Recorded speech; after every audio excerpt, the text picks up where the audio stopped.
பயப்படுவதாக இந்த பாடல். நான் கூப்பிடும்போது எனக்கு செவி கொடுத்தீ,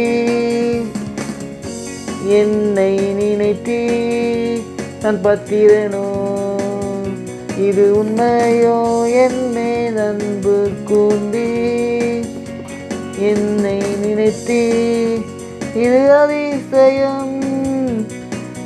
நான் கூப்பிடும்போது எனக்கு செவி கொடுத்தீ,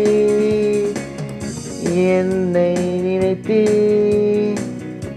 நான் பத்திரனோ, இது உண்மையோ, என் மேல் அன்பு கூர்ந்தீ, என்னை நினைத்தீ, இது அதிசயம்.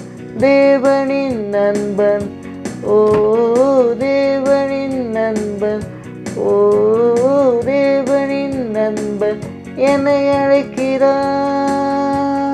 தேவனின் நண்பன், நான் தேவனின் நண்பன், என்னை தேவனின் நண்பன் என்று அழைக்கிறார். இன்றைய வசனம் சங்கீதம் 20:7. கர்த்தாவே இரட்சியும், நாங்கள் கூப்பிடுகிற நாளே ராஜாங்கள் செய்து கொடுப்பாராக. கர்த்தர் ஆசீர்வதிப்பாராக. இயேசு நேசிக்கிறார்.